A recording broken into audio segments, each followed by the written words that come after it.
In my humble opinion, the best season of Bridgerton was season 2, with season 4 airing in just a couple of days. I am looking back at the previous 3 seasons as there is a big problem with all of them, something I don't think season 4 will be able to avoid. This issue is a topic I discussed at length in my previous video, focusing on what a travesty season 1 of Bridgerton was. Please check it out. All opinions are welcome. And the fact it happened again in season 2, which is narratively satisfying rather than jerky, and its characters were considerably better developed, tells me that this isn't a me thing, it's a show thing.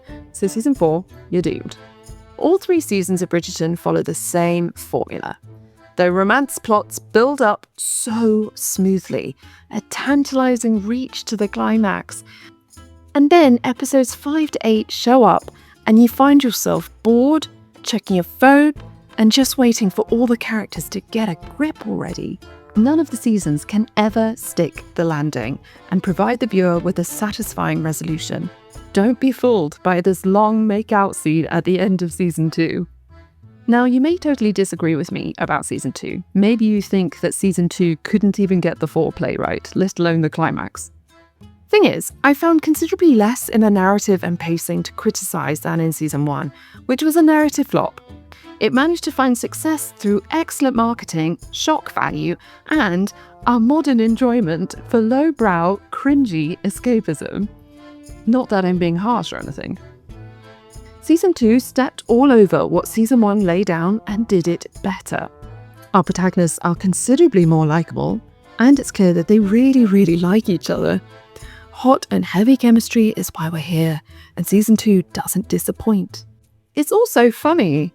No more forced chuckling at Daphne's rubbish jokes. Instead, we have natural, lively banter thanks to a great dynamic between the lead actors. And also because this season has a better, more playful story that puts the characters into more light-hearted situations. This is exactly what we want from a period drama that doesn't take itself too seriously. And yet, there are still issues that, I believe, cause the story to end flatly. All that hot tension doesn't really deliver, and the last episode, well, it's a long tangential spiral of drama when all we want is smut. Romance and feel-good energy. And I will get into all of that in this video. Where did they go wrong in season 2? To start off though, here's a recap of the plot, and of course there will be big spoilers if you haven't watched it. Season 2 picks up with society returning to London for the new debutantes coming out. And this year it's Eloise's turn, and she is reluctant to say the least. Meanwhile, Anthony Viscount Bridgerton is looking for a wife. After the events of the first season, in which Anthony was spurned by his opera singer lover and got rid of those frightful sideburns, he has given in to societal expectations, and he knows he must find a viscountess. However, he acts like he is buying a horse rather than looking for love. In his attempts to court, his stubbornness and superiority grow, but then he spots a mysterious woman galloping alone through the woods. He chases after her and is intrigued by her own stubbornness. She is Kate Sharma, and her sister Edwina is out in society to find a husband. Kate is older and therefore teetering towards being on the shelf at the ghastly age of 26. She has no designs on marriage though, and is focused on helping Edwina find her beau. At one of the season's balls, she sees Anthony again, but overhears him and the Tom's douchebags have a nice misogynistic banter sesh. She sees red and lets him have it. He then gets defensive, and they are immediately at each other's throats. Then the Queen declares Edwina as the season's diamond. The diamond, no matter who she is Anthony's dream girl, so he's in there like a lurking shark. But Anthony, look who is her sister. Kate does everything she can to prevent their courtship, but unfortunately for her, Edwina actually likes him. However, through their shared stubbornness and competitiveness, Anthony and Kate still manage to bond. Both characters end up revealing more about themselves to each other than to anyone else. Kate is stung by a bee, causing Anthony to have a panic attack, as this was how his father died, and only their intimate touch can calm him. So now, inevitably, they both nurse an intense attraction, and Edwina is oblivious, actively pushing them together in the hope that they can bond. Sexual tension builds until they're almost caught kissing, and Anthony's only deflection is to propose to Edwina. You see, he never wants to fall in love, as he saw Violet grieve for his father, and he never wants someone he loves to go through such pain. Meanwhile, Kate has a secret. She has contacted her stepmother Mary's horrible parents, the Sheffields, to ask them to provide Edwina's dowry and enough money to support Mary. They agree as long as Edwina makes a good match. At dinner, though, they insult the family so much that Anthony demands they leave. Now, without a dowry, it appears that their engagement is off. However, Kate demands Anthony marry Edwina to avoid scandal. Anthony agrees, but admits his feelings for Kate. The wedding kicks off, and of course, Anthony and Kate are so unsubtle that Edwina notices and shit hits the fan. Edwina comes into her own at last and demands what she wants, and also shows her kindness and understanding when the king suddenly appears. The scene is incredibly touching. Now with the wedding off and the families facing scandal, which seems to be the Bridgerton family's happy place, Violet and Lady Danbury do emergency damage control. They send their families out into society, disastrously planning balls when no one shows up, dragging out Edwina, Anthony and Kate all together when Edwina can't stand the sight of them. She is so furious and Kate feels so guilty that she runs off, and there she finds Anthony, and at long last they get it on, with many a memeable moment. But sex isn't enough, and she rides off into the rain in torment, falls off her horse and ends up in a coma. A beautiful coma. Anthony eventually learns how to balance his sense of love and duty. Kate wakes up and rejects his marriage proposal, but she learns she should stop escaping her own happiness. She plans to return to India, but there's one last ball, and Anthony and Kate dance. Kate is still uncertain, so Anthony chases after her, and finally she accepts his proposal. The surprisingly typical happy ever after. The subplots once again focus on the secret gossip writer Lady Whistledown, who we now know as Penelope Featherington, but no one else does. Penelope, it turns out, is an excellent businesswoman, although one day she is caught by Madame Delacroix, the modiste, but she manages to gain her support and silence. Eloise is increasingly hooked on finding out Whistledown's identity. However, she gets distracted by underground feminist movements and a dishy young printer. Unfortunately for Eloise, though, the Queen suspects her of being Whistledown and gives her an ultimatum. Penelope tries to help her friend without exposing herself, but this involves revealing something in Whistledown about Eloise that she would never want shared. So, Penelope writes about her inappropriate friendship with the working class printer, and once again the Bridgertons are at the centre of a scandal. The Featheringtons have a new head of the family who turns out to be a con man, embezzling the Ton's money in his fantasy gem mines in South America. Colin finds out and exposes him, so Portia happily blackmails him to ensure that he leaves all the Ton's money with her. However, the season ends very badly for Penelope. Eloise finds out that she is Lady Whistledown and is furious and betrayed, especially after the last issue about Eloise, and coldly ends their friendship in a scene that makes me break out into a sweat. Who hasn't had a best friend breakup before? Then Penelope overhears Colin, who she is desperately in love with, saying that he would never, ever, ever court her. Season 2 had it easier than Season 1 because we already know and love many of the characters, and we know the period of history. The plot escalates smoothly, and as there are considerably less subplots, Season 2 spends time on these characters and on new ones, really fleshing them out and giving them in-depth motivations. Season 2 focuses on feminism. It is Bridgerton, after all, particularly what makes the perfect woman that men desire. This season also explores grief, loss, and death, heavier topics than you would expect for Bridgerton to tackle. It also delves into the role of siblings, particularly firstborns, and their dedication to duty, so much so that they neglect their own happiness. Interestingly, Season 2 doesn't subvert the happy ever after, as Bridgerton usually does to contrast typical period dramas to show us that marriage isn't just sunshine and rainbows, something I thought was actually a good idea in Season 1. As I spend a lot of these videos complaining, I just want to counteract that, to start off with, because the showrunners have managed to do something quite remarkable with Bridgerton. The Bridgerton books are, quite frankly, insane. Every hero is an asshole, and it's portrayed to be a good thing. All the women go weak at the knees, we girls like them tough kind of thing. The men are awful. They are misogynistic, condescending, they are abusive of their power. So I applaud the writers for how they reframe these men to highlight their weaknesses and give them likable qualities, doing well enough to actually make me fancy them. Also, some of the book's plot devices are ludicrous. In the second book, Anthony tries to suck a bee's venom out of Kate's chest, which thank God they didn't try to adapt. So Shondaland knows what it's doing when it comes to adapting strange source material for the mainstream. However, that doesn't mean they don't drop the ball, which is exactly what happens with episodes 7 and 8 in season 2. This is my point. Bridgerton suffers from lazy writing. We've all experienced lazy writing. Everyone and their grandma has heard of the catastrophe that was Game of Thrones season 8, so I do not plan to go over old ground here. Nowadays, sadly though, it is rampant in screenplays because of second screen syndrome. You've probably heard of it. Showrunners on streaming platforms like Netflix are slowly but surely dumbing down their content so that viewers can watch it while they're also on their phones. Rather than writing multi-dimensional stories, the showrunners produce episodes that are background noise, entertaining enough to be on, but not confusing enough to make us turn it off. While I'm not implying that this is what Shondaland is doing here, the final 2 episodes of Bridgerton Season 2 are simply a colour-by-numbers job to bring the story to a conclusion.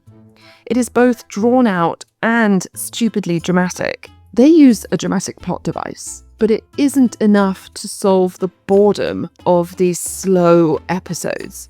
But it did irritate me enough to make me want to shout at the TV, which is very unusual when you're watching a period drama. I am, of course, talking about Kate's coma. Rather than have Kate and Edwina come to terms with their changed sisterly dynamic and to atone and forgive, this is a bad plot device that was used to eradicate any natural character development.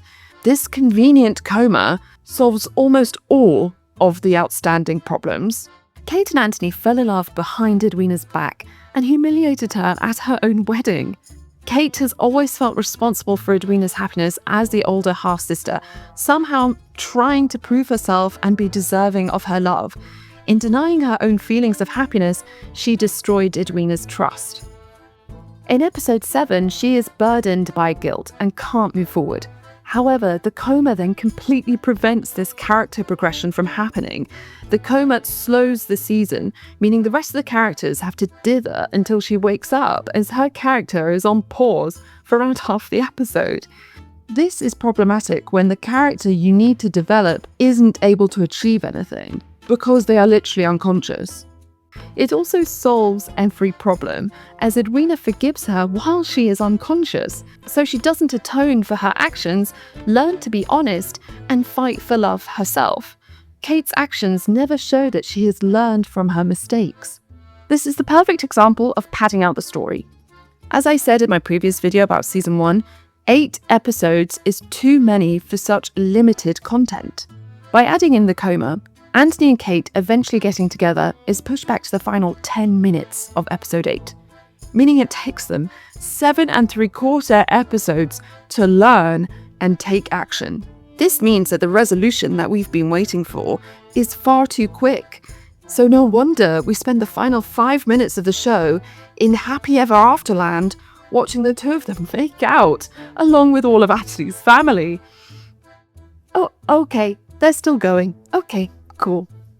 While I love Jonathan Bailey and Simone Ashley's chemistry, and the sexy energy is just boiling away, I do think there is much more focus on their lust rather than love. The characters of Anthony and Kate don't actually spend that much time together.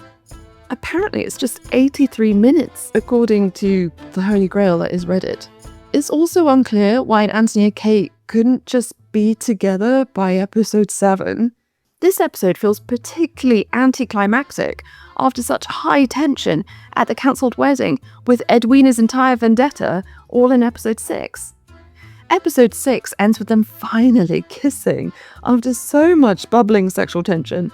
Honestly, every viewer around the world was probably panting at the screen by this stage, but then nothing comes from it for the whole of episode 7. Oh, no, sorry. At the end of episode 7, they do have some fun in the gazebo, but oh wait, Kate doesn't stay? She rides off? Ah, of course. It's so she gets into the coma. We needed something to prevent them being together. I think Kate was done a massive disservice by the writers as she simply coasts through about 3 episodes. We can understand that Kate feels guilty. With all that older sibling duty that she feels on her shoulders, all she wants is for everything to go back to the way it used to be. And as a result, she has lost her witty, feisty spark. But guilt gets the drama nowhere. It stagnates the content and grinds it to a standstill. And then the coma does it all over again. As a result, guilty Kate never evolves. Every episode restarts her character. Kate is dithery with guilt, staring at Edwina mournfully or at Anthony passively. Finally, at the end of the season, when you think everything just needs to come together, she goes to the ball looking smoking hot, but then she walks away from Anthony again. This is the ultimate frustrating viewing. It was only with her family's encouragement that she went to the ball at the end. If she had had her way, she'd have got the hell out of Dodge. She never stands up for what she actually wants, but her perfect happy ever after is just handed to her at the end. She doesn't have to do anything for Edwina to forgive her, as the coma kindly did it for her, meaning she hasn't even started a redemption arc. All her moping around is therefore meaningless, as it's for no one's benefit other than her own. Without wanting to sound like a broken record, I think she needed a bit more character development to make her last lesson confirm her feelings. I feel like Anthony has been getting off lightly, but in all honesty, his character restarts every other episode as well. In episode 6, he is aggressive, rude, and as always with Anthony, angry about the choices he makes. In episode 7, he is yearning for Kate. In episode 8, he is aggressive, rude, angry about the choices he makes, and yearning for Kate. There are only so many times we can bear to watch him believe with all certainty that he is doing the right thing, and to keep failing. I loved Mary's feminist telling off of Anthony, as hell yeah, the men never think they need to apologize for their involvement in these situations, but the writers could have pushed it a bit further. What should have happened in episode 7 was that Anthony, instead of making doe eyes at Kate all episode, which just wasted time, he should have started his redemption plot.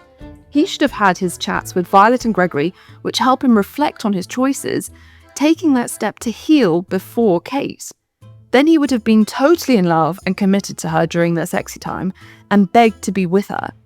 She would have still said no due to guilt for Edwina, so that when she rode off, Anthony would have searched for her and told the still furious Edwina how much of the situation was his fault.